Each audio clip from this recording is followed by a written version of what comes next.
Olá, turma! Hoje iremos falar sobre as leucemias agudas. Só para relembrar, a Stem Cell consegue fazer dois tipos de linhagem, uma linhagem mieloide e uma linhagem linfóide. Por isso, nós iremos ter as leucemias mieloides agudas e as leucemias linfóides agudas. Bom, as leucemias agudas se caracterizam pela presença de quê? De células imaturas, denominada blastos. Nós temos que encontrar numa proporção maior ou igual a 20% dessas células jovens. A evolução da doença é muito rápida e pode ser fatal, principalmente para aqueles pacientes que não fazem o tratamento. A classificação dessas leucemias agudas se baseia no tipo celular que está envolvido e no estado de maturidade, como a gente vai ver mais para frente. Vamos começar falando das leucemias mieloides agudas. Esse tipo de leucemia ocorre em todas as faixas etárias, sendo mais comum em adultos. Segundo dados do INCA, esse tipo de leucemia vem aumentando e nem sempre vamos conseguir identificar a sua causa.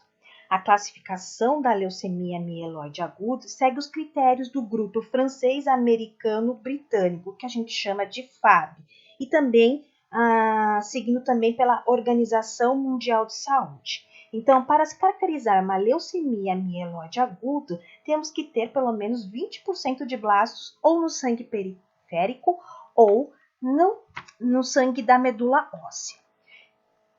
Segundo a Organização Mundial de Saúde e também a FAB, nós temos que olhar algumas características nas lâminas dos nossos pacientes. A primeira é olhar a morfologia celular. Que célula que está sendo predominante aí? Primeiro, nós temos que encontrar 20% de blastos. Depois, tem que identificar, dentro desses 20% de blastos, qual é a célula que é predominante. É um mieloblasto? É um promielócito? É um monoblasto? Então, é um linfoblasto? Precisamos ver. No caso aqui, a gente não está falando de linfócito, só de mielo. Então, a gente vai falar dos mieloblastos, dos promielócitos, do meta, enfim. Outra característica que a gente precisa ver são os marcadores, né, imunológicos. Então, vocês lembram que quando eu falo que a célula ela tem aquela membrana plasmática e ao redor da membrana plasmática ela possui um monte de proteínas, né, que a gente chama de receptores e que, de acordo com cada receptor que a célula tem, ela vai nos identificar que tipo de célula é. Lembra quando eu falei para vocês? Hemácia, que tipo de hemácia é? É A? É hemácia B? É hemácia B? AB ou é hemácia O? Do mesmo jeito, a gente consegue utilizar marcadores imunológicos para identificar que tipo de célula é. É um mieloblasto? É um promielócito? O que tipo de célula que eu estou falando? Já que eu estou falando de células jovens, às vezes é muito difícil de encontrar, de identificar somente com a morfologia. Bom, outra característica que a gente tem que olhar atentos seria pela coloração que a gente vai fazer. Então, existem vários tipos de coloração que a gente faz nos esfregaços de sangue de pacientes que têm suspeita de leucemia mieloide. E naquela coloração que der positivo, a gente consegue identificar que tipo de linhagem que está sendo envolvido nesse tipo de leucemia. E por fim, nós temos que ver a biologia molecular. Então, analisar alguma alteração cromossômica que possa estar correlacionada. Então, se vocês lembrarem da aula anterior, nós temos algumas translocações que já indicam que tipo de leucemia que a pessoa tem. Bom, segundo a classificação, então, da Organização Mundial de Saúde e da FAB, nós podemos classificar, então, as leucemias mieloides agudas em M0, M1, M2, M3, M4, M5, M6 e M7. M0 nós vamos classificar quando nós encontramos nos nossos esfregaços células que são tão jovens, mas tão imaturas, que a gente não consegue ver uma diferenciação morfológica, não sabe dizer que tipo de célula é essa. Vai ser um pró-eritroblasto? Vai ser um mieloblasto? Que célula que é essa? Não dá para saber. E por ela ser tão imatura, ela também não possui nenhum tipo de grânulo no seu citoplasma. Portanto, se eu fizer uma coloração para mieloperoxidase, que é uma coloração que a gente utiliza para ver granulações inespecíficas de células jovens, neste caso aqui, como não tem grânulos, ela dá negativo. Já em M1, a gente tem células mielocíticas, mas não estão muito maduras. Então, tem 90% de mieloblastos, só que esses mieloblastos, diferente daqui, ele já tem um pouquinho de granulação inespecífica. Não sei se vocês lembram lá na granulopoese que eu falei para vocês, que no mieloblasto nós temos algumas granulações inespecíficas, ou também chamada de azulófiras, e que se a gente utilizar esta coloração de mieloperoxidase dá positivo. Depois, quando ela se transformasse em uma linhagem pró-mielocítica, ela ia ter as granulações específicas. E a partir daqui que a gente vai ter aquelas granulações que vai dizer se a célula vai ser basófilo, eosinófilo ou neutrófilos. Bom, então em M2 a gente também tem uma linhagem de células mielocítica, mas com mais maturação. Portanto, já tem bastante grânulos no seu citoplasma. E aí a gente vai ter uma positividade bem alta para a coloração de mieloperoxidase. Em M3, nós temos aquelas células promielócitos. E esses promielócitos já têm aquelas granulações específicas que podem dar uma cor, vai dar uma determinada tipo de célula, ou basófilo, eosinófilo, ou neutrófilos. Mas, neste caso aqui, quando a célula está com leucemia, né, com câncer, esses promielócitos, eles têm uma granulação anormal, eles têm uma grande quantidade de grãos no citoplasma, mais do que deveria ser. Portanto, quando a gente faz a coloração para mieloperoxidase, dá bem forte. Bom, M4 e M5 estão envolvidos os monócitos, né? É lógico, mas os monócitos na forma jovem. Aqui em M4 é quando os monócitos são tão jovens, mas tão jovens e imaturos, né? Que a gente pode ter até positivo ou negativo para mieloperoxidase. Mas um fato interessante é que toda vez que eu tiver monócitos, a coloração por esterase dá positivo. M5 são os monócitos agora mais maduros. Ele dá negativo para a mieloperoxidase, porque ele já está maduro, ele já vai ter os grânulos, que é de monócitos, né? Então, eu digo grânulos, mas a gente sabe que monócito não tem grânulos. São aquelas pequenas granulações que podem ter ou não na célula. Bom, mas o que é interessante é que essa coloração de esterase dá altamente positiva para esses monócitos maduros. M6 está envolvido, então, com quem? Com as hemácias. 50% dos percussores eritroides nós vamos encontrar no esfregaço deste paciente que tem uma leucemia que envolve as hemácias. E mais para frente a gente vai ver que a coloração específica para as hemácias seria com ácido de Chico, o PAS. M7 seria as pessoas que têm as leucemias que afeta as plaquetas ou os trombócitos. Então, vai ter um aumento de megacardioblastos no seu esfregaço. A mieloperoxidase dá negativa porque plaquetas são fragmentos de células e não são células. Bom, eu coloquei uma tabela aqui só para vocês verem como é que é a descrição das células, né, conforme M0, M1 é mais imatura, né? E a frequência que a gente encontra cada uma desses tipos de leucemia e o prognóstico. Então, M0, como as células são tão inespecíficas, tão imaturas, que a gente nem consegue determinar, né? Nós temos um prognóstico muito desfavorável. A pessoa pode ter uma morte rápida. Graças a Deus, só atinge 5% da população que tem essas leucemias mieloides. M1, a célula também está sem maturação, ocorre numa porcentagem de 20% e também o prognóstico é desfavorável. M2 já tem uma pequena maturação, a frequência de 30% e o prognóstico é bom. M3 é aquela que atinge os promielócitos, a frequência é de 8% e tem também um bom prognóstico. M4 e M5 são também de monócitos. M4, que são as células mais imaturas, temos uma frequência de 28%, enquanto no M5 nós temos 10%. Quando pega nesta fase é um bom prognóstico, mas quando pega nesta fase de M5 já é desfavorável. M6 é quando atinge as hemácias. Graças a Deus, a frequência só ocorre em 4% porque o prognóstico é desfavorável, assim como as plaquetas, né? Que só pega 5% e também tem um prognóstico desfavorável. Bom, vamos falar das características gerais da célula.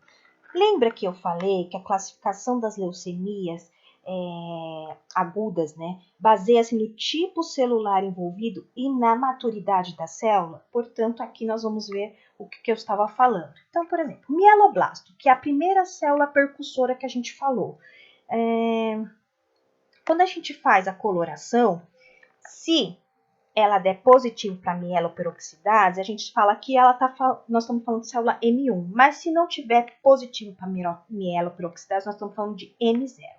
Então, para mieloblastos em geral, a peroxidase tem que dar positivo, se for de M1 para frente, né? Porque M0 não dá. E se eu tiver que fazer uma citometria de fluxo, onde eu utilizo os anticorpos, ele vai dar positivo para CD13 e CD33. Então, isso é características de células da linhagem mieloide. Bom, os promielócitos vai dar positivo para a mieloperoxidase. Os monoblastos ou os monócitos, ele dá positivo para a esterase. Os eritroblastos, eles dá positivo para aquela marcação de Schiffler, que é o ácido de Schiffler, que é o PAS, mas também dá positivo para a glicoforina. E as plaquetas, a gente consegue ver pela marcação de CD41 positivo.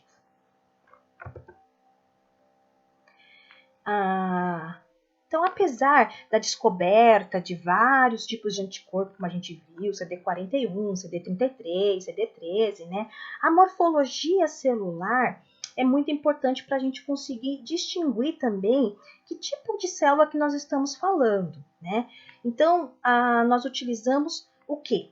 Alguns tipos de coloração, que a gente chama de citoquímica, né? Colorações citoquímicas, para tentar verificar se a gente está falando realmente daquele tipo de célula. Então, eu coloquei aqui, eu peguei de um paper, mas é só para vocês terem uma ideia das principais colorações que se utilizam. Então, quando a pessoa desconfia que está com uma leucemia, elas fazem o quê? Elas podem fazer uma punção, né, da medula óssea, e não sei se vocês já viram, mas às vezes eles fazem umas 7, 8 lâminas de esfregaço daquele material. Por quê? Cada um desses 7, 8 lâminas será corado com uma cor diferente, né? Com um corante diferente. Então, eles podem usar Sudan Black, ver se dá positivo ou negativo. Eles podem usar mieloperoxidase, ver se dá positivo ou negativo.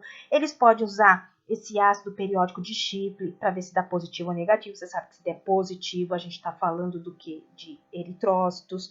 Ele pode usar fosfatase alcalina. Então, eu coloquei aqui essa tabela que eu peguei de um paper, mostrando o que é negativo, o que é positivo nas colorações, de acordo com aquela classificação da FAB, de M0 a M7.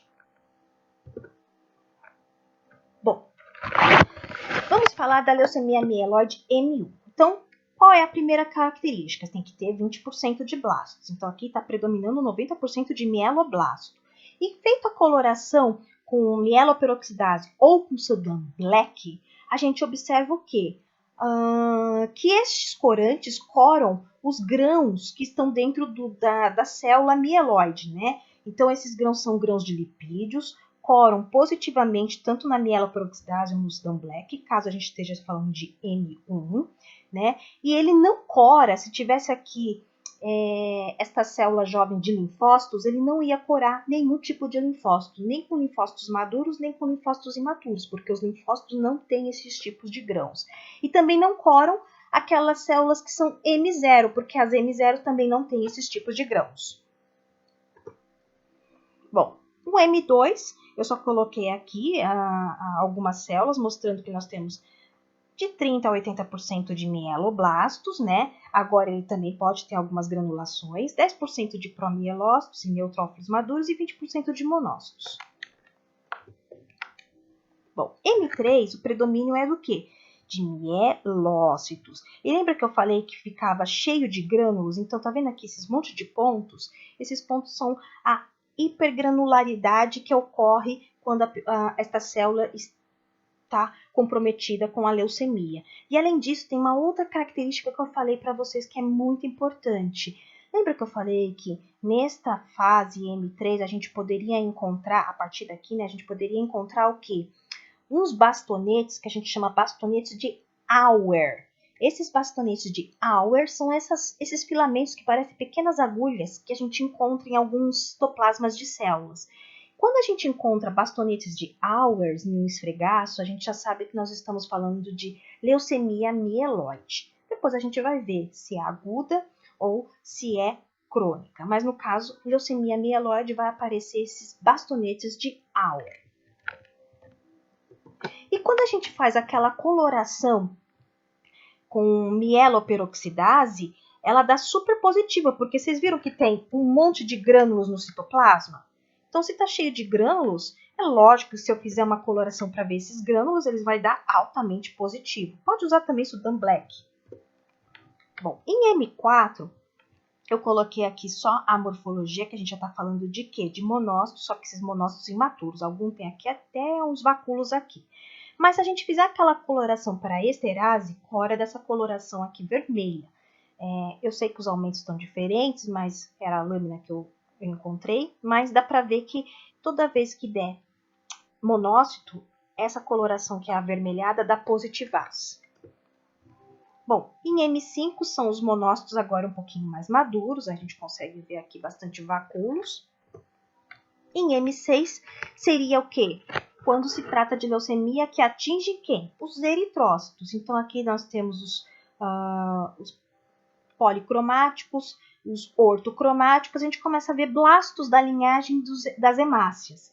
E se a gente fizesse a coloração do ácido de Schiffler, a gente encontrava o quê?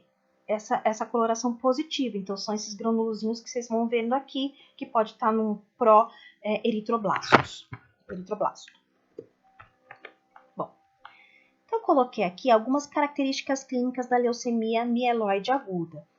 Ela pode dar palidez, principalmente se pegar hemácias e der anemia, aumento de baço e fígado, aumento dos linfonodos, febre, em consequência a algumas infecções secundárias que ocorrem, já que tem uma diminuição de leucócitos, faringite, petequias, principalmente se a célula acometida vai ser os trombócitos ou plaquetas, dorócia, aumento da gengiva, como a gente consegue ver aqui, infiltrações cutâneas, a contagem de plaquetas de hemoglobina baixa, assim como a contagem de células brancas, porque nós estamos com um probleminha, as células estão ficando muito grandes, estão demorando para ser produzidas. Contagem diferencial daquelas células brancas, né, são anormais, com diminuição de neutrófilos, muita presença de blastos, tem que ter mais que 20%. Né? As anemias que a gente pode encontrar neste caso, elas são normocrômicas ou normocíticas, e a diminuição de plaquetas pode ser severa, dando aqui até sangramento ou mesmo as petequias. Bom, quando chega um paciente no médico, ele primeiro tem que analisar a clínica do paciente. Ele vai ver se está com todos aqueles problemas que eu falei lá, se está com cansaço, com palidez, com aumento da gengiva, ou se está com petequias, vai ver o quadro clínico. Depois manda fazer os exames laboratoriais. Nos exames laboratoriais, o que a gente tem que ver? Nós temos que ver a morfologia da célula. Tem 20% de blasto, não importa que blasto que eu esteja falando, mas se tiver 20% de blastos, eu estou falando de uma leucemia. Então, eu posso fazer o estudo citoquímico, que é a utilização de colorações. Através dessas colorações, eu consigo fazer uma imunofenotipagem. Eu consigo falar para você, olha, deu esterase positiva, então isso é monócito. Olha, deu ácido de Schiffler positivo, então isso é o quê? Ah, isso é hemácia. Olha, eu fiz agora a citogenética e utilizei marcadores, como por exemplo CD41, então isso é plaqueta. Ah, deu positivo para CD33, mieloblasto. Ou então também posso apelar para a biologia molecular, onde eu vou analisar o cariótipo e ver se está tendo o quê? Aquelas translocações que eu já falei na primeira aula, porque quando quebra um pedacinho de um cromossomo e gruda no outro, eu consigo ver se está tendo uma translocação já conhecida para algum tipo de leucemia. Aqui a gente pode usar a biologia molecular usando o sistema de Fish, que é quando a gente utiliza os cromossomos que são marcados com sondas fluorescentes e que a gente consegue analisar onde ocorreu a translocação. Bom, vamos falar das leucemias linfóides aguda. Como já é sabido, né, o grupo de células que está envolvido seria quem? Os linfócitos.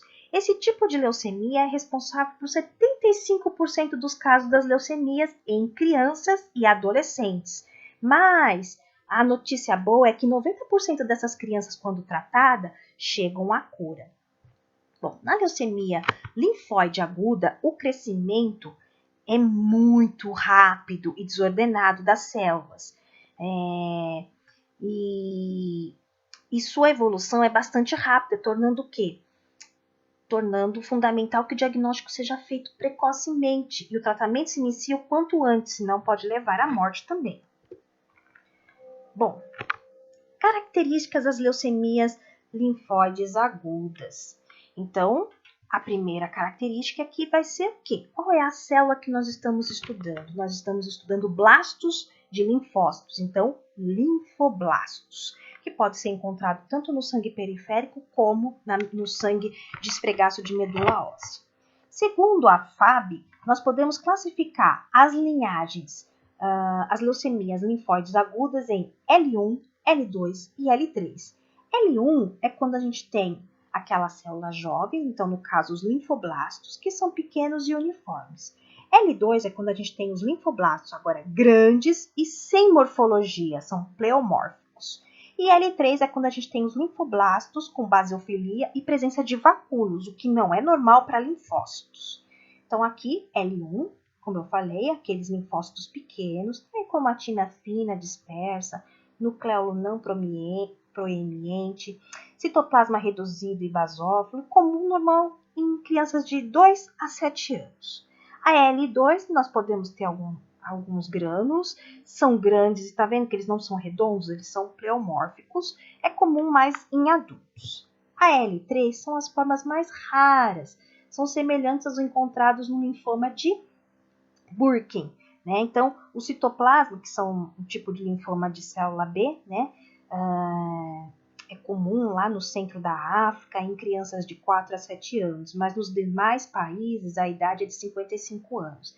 Então, qual é a caracterização da L3? Vocês estão vendo esses vacúolos? Normalmente a gente não encontra vacúolos no linfócito. Quando a gente vê vacúolos, a gente já pensa em monócito, mas neste caso aqui são linfócitos, né, com vacúolos. Bom, o diagnóstico laboratorial das leucemias agudas, a gente tem que se basear em quê? No hemograma, né, que vai dar a diminuição de leucócitos, uma diminuição também das hemácias, dos neutrófilos e das plaquetas. Se a gente fizer o mielograma, que é o esfregaço da solução da medula óssea que a gente retira, né, nós vamos encontrar o quê? 20% de blastos, muitos blastos. No sangue periférico também encontramos esse blasto. E aí a gente tem que fazer os testes complementares, que é os testes de coloração, que é a citoquímica, a citogenética para a gente analisar o cromossomo dessas pessoas e a imunofenotipagem, no qual a gente utiliza os anticorpos para identificar que tipo de célula que nós estamos falando. Então, nós vamos ficar por aqui até semana que vem com as próximas leucemias.